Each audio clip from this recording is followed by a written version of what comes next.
The Giants did rise to the occasion, and they did so against Matt Ryan and a Falcons team that both teams came into this contest looking to put both of themselves above 500.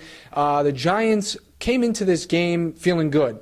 Falcons, on the other end, came into this game, I think, after a very tough loss against the Minnesota Vikings, where without Adrian Peterson, they ran all over them, 241 yards rushing. So what Tom Coughlin said to this team before the game is he told the G-men, listen, you guys were in this position a few weeks ago.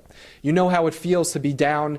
They're going to come out and play hard. Tom Coughlin said the Atlanta Falcons are going to come out and they want to win this game.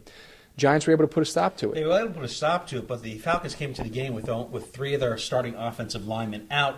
Initially, the Falcons were really imposing their will on the Giants, and they had a 10-point second-half lead, and it really took the second half for the Giants to wake up, smell the coffee, and win this game. And a couple of rookies, Odell Beckham and, of course, Andre Williams, a couple of rookies that really turned things around. Rashad Jennings left the game with an ankle sprain, had an MRI today, could miss a few weeks.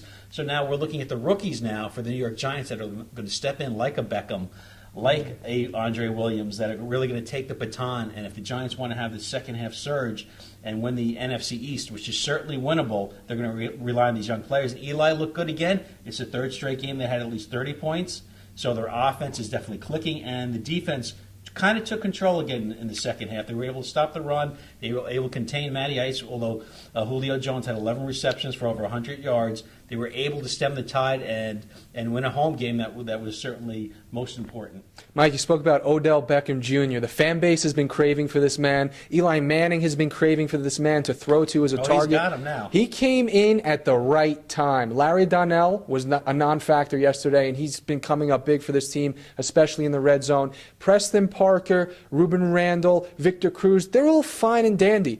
But not one of them is a Calvin Johnson. Not one of them is a Megatron. Right. It's a bunch of slot receivers that needed some diversification. And Odell Beckham Jr. came into this game catching the touchdown pass with 10 minutes left in the fourth quarter that put the Giants ahead, and they never looked back. Yeah, and Eli Manning kept his jersey clean yesterday and was able to sit in the pocket and make the plays he needed to make. Yeah. And again, he had the help of the running game. Now, if you look at the Giants' schedule, next week they head to Philadelphia. Then they're home for Dallas. They're at Dallas. They got a bye.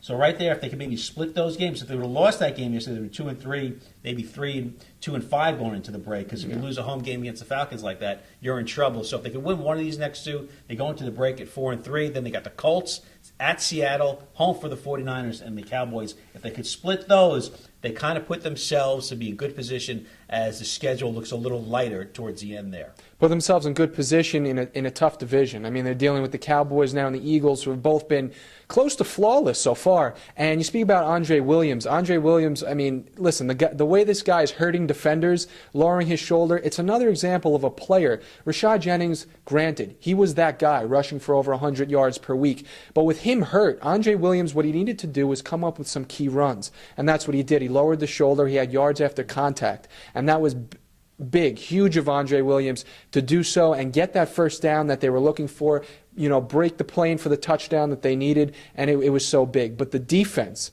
more importantly, I think, with JPP and Hankins and that big sack on Matt Ryan with 4 minutes left, I think, as you said, that's going to carry this team into these tough weeks coming up. Well, momentum is everything in the NFL, and you're talking about the Eagles. Look, the Eagles have their flaws. We know with the Redskins, they have their flaws. The Cowboys, even though they're on this 4-game winning streak, we all know at some point Rome was going to crumble, at some point. And the good thing is they get to play each other. So none of these teams are unbeatable. You don't look at any of these teams in the NFC East and say, we have no chance. Yeah. So, even though the Eagles and the Cowboys have a better record than the Giants, there's certainly an attainable games against them. And the great part is, again, you play them every week. I mean, you get a chance to play them twice a year. Yeah, I think there's good things to come for the G-Men. I think that the way Eli Manning looks right now, as you said, he looks good. He's on the same page as his receivers. Oh, more than on the same page. Yeah. They're excelling right now. They're excelling. He went from a C- to an A within a couple of weeks between games 2 and 3. Right, and there's obviously a lot of team chemistry moving forward.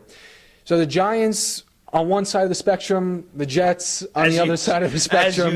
As usual. Yeah. Happy if you're a Giants fan right now. It's not easy being green. No, praying if you're a Jets fan. Is that why you're a closet Bears fan all these years? The 85 Bears, the best defense ever. Yeah, that is true. When we come back, we'll be discussing Derek Jeter and what the captain has meant to New York when we return on New York Sports Machine Diamond Notes.